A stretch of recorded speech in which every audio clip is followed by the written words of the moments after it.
उत्तर प्रदेश की राजनीति में 2027 के विधानसभा चुनाव को लेकर हलचल तेज होती जा रही है। जैसे जैसे चुनाव करीब आ रहे हैं वैसे वैसे अलग अलग राजनीतिक दल अपनी राजनीतियां तेज कर रहे हैं। इसी बीच एक नया मुद्दा भी सामने आ गया जिसने सियासत में हलचल बढ़ा दी है और वो है यूजीसी से जुड़ा विवाद। इस मुद्दे को लेकर सवर्ण समाज के कुछ संगठनों में नाराजगी देखने को मिल रही है और विपक्षी दल भी इसे एक राजनीतिक मौके के रूप में देख रहा है।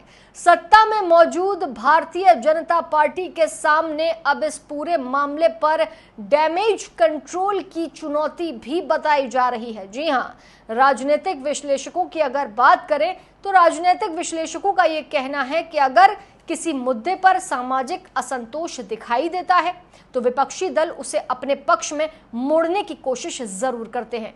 इसी क्रम में अब मायावती भी सक्रिय होती नजर आ रही है। बसपा प्रमुख ने ब्राह्मण और सवर्ण समाज को लेकर एक नया राजनीतिक संदेश देना भी शुरू कर दिया है।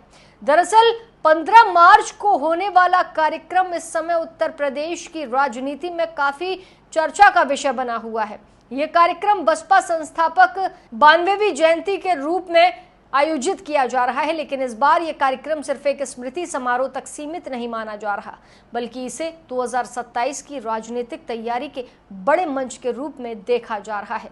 बहुजन समाज पार्टी ने इस कार्यक्रम के लिए लखनऊ चलो का नारा दे दिया है। पार्टी कार्यकर्ताओं को राजधानी पहुंचने का आह्वान भी किया गया है। बताया जा रहा है कि लखनऊ में स्थित कंशीराम स्मारक स्थल पर बड़ा आयोजन किया जाएगा जो कि भव्य होने वाला है। इस कार्यक्रम में प्रदेश के अलग अलग मंडलों से कार्यकर्ताओं को बुलाने की तैयारी भी की जा रही है, यानी कि भीड़ बहुत ज्यादा होने की संभावना भी है।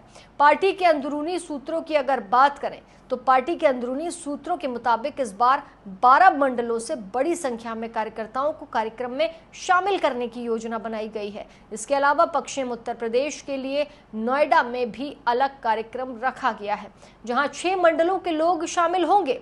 बसपा संगठन के अंदर ये संदेश दिया जा रहा है कि इस बार जयंती कार्यक्रम केवल श्रद्धांजलि तक सीमित नहीं रहेगा, बल्कि आने वाले चुनाव की रणनीति का ऐलान भी इसी मंच से हो सकता है। माना यह भी जा रहा है कि मायावती अपने संबोधन में पार्टी के भविष्य की दिशा और 2027 की रणनीति को लेकर भी बड़ा संदेश इस दौरान दे सकती हैं। सबसे ज्यादा चर्चा की अगर बात करें तो सबसे ज्यादा चर्चा जिस बात को लेकर हो रही है वो है सामाजिक समीकरण। बसपा की राजनीति लंबे समय तक दलित और आधार पर खड़ी रही है, लेकिन इस बार पार्टी एक बार फिर ब्राह्मण और सवर्ण समाज को साथ लाने की कोशिश में जुटी हुई है। ये कोशिश पार्टी की लगातार देखी जा रही है। राजनीतिक जानकारों का ये कहना है कि अगर सवर्ण समाज का एक हिस्सा मौजूदा सत्ता से नाराज हो जाता है तो बसपा उस नाराजगी को अपने पक्ष में करने की रणनीति बना सकती है। यही वजह है कि पार्टी के भीतर इस कार्यक्रम को लेकर असामान्य उत्साह भी देखने को मिल रहा है। बसपा संगठन भी इसे चुनावी अभियान की शुरुआत मानकर चल रहा है। पार्टी ने अभी से कई विधानसभा सीटों पर उम्मीदवारों के नाम तय करने भी शुरू कर दिए हैं। माना यह जा रहा है कि इससे कार्यकर्ताओं को जल्दी तैयारी करने का मौका मिलेगा और संगठन भी चुनाव से पहले सक्रिय हो सकेगा। सूत्रों के अनुसार जालौन की माधवगढ़ सीट से आशीष पांडे का नाम सामने आ गया है।